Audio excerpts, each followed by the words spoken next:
ही उसके बारे में सोचो जिसे तुम्हारा जरा सा भी ख्याल नहीं है। अरे वो तो शॉपिंग ही करती फिर रही है और ब्यूटी पार्लर में बन सवर कर घूम फिर रही है। तुम तो यहां हो ना, तो फिर वो किसके लिए इतना बन सवर रही है? नए नए सूट पहनकर बाजारों में किसके लिए घूम रही है?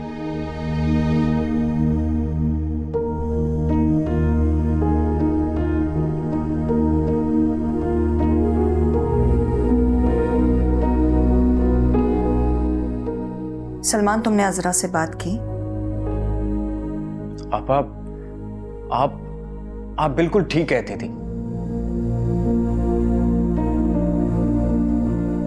अजरा तो वहां जाकर बदल ही गई है बिल्कुल। और आपने जैसा कहा था ना, बिल्कुल वैसा ही हो रहा है।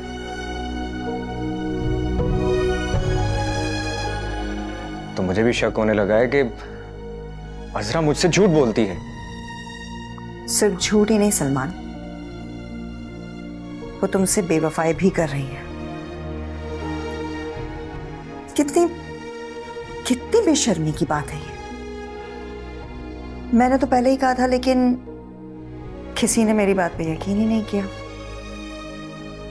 मुझे तो दुख इस बात का है कि जो बेशर्मी वो तुम्हारे मुंह पे मल रही है ना, मुझे उसका बहुत दुख है।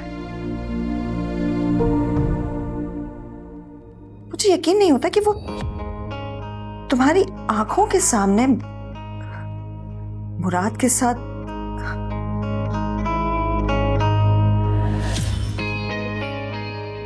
और सलमान, बेटा तुम कितने सादा हो।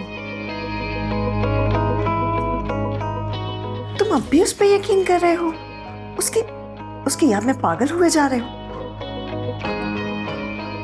तुम मानो ना मानो सलमान, अजरा तुम्हें बेवकूफ बना रही है। प्लीज आप ही बस कर दें। आप कैसी बातें कर रही हैं आप? मजीद बर्दाश्त नहीं कर सकता मैं। बर्दाश्त तो करना पड़ेगा ना। अब जब सब कुछ पता चल चुका है तो मैंने तो पहले ही कहा था कि अगर बर्दाश्त नहीं है तो छोड़ दो। नहीं आपा, ऐसे कैसे छोड़ दूं मैं? बल्कि उससे पूछूंगा मैं कि वो ऐसा क्यों कर रही है मेरे साथ। हाँ बिल्कुल, पूछना तो बनता ही है,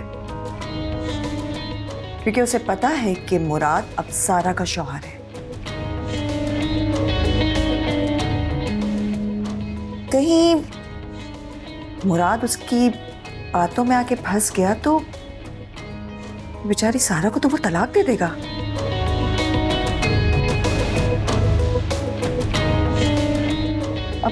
अब तुम देखो ना कि मेरे साथ क्या हुआ है, और अगर कहीं उसने सारा को तलाक दे दी तो फिर हम दोनों की चाल तो कामयाब हो जाएगी। ऐसे कैसे आपा?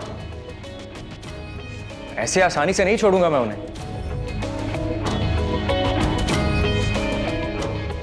अजरा और मुराद दोनों को इसका जवाब देना पड़ेगा। अब सलमान बेटा, इतना गुस्सा मत करो। देखो अब तुम जा रहे हो ना, तो तुम टेंशन फ्री होकर यहां से जाओ। बस अब उस अजरा को ना अपनी जिंदगी से निकाल दो। नहीं आपा, अब नहीं। अब तो इस मसले का हल निकाल कर ही जाऊंगा मैं। असरा ने मेरे जज्बात के साथ खेला है ना, सजा दिए बगैर तो नहीं जाऊंगा।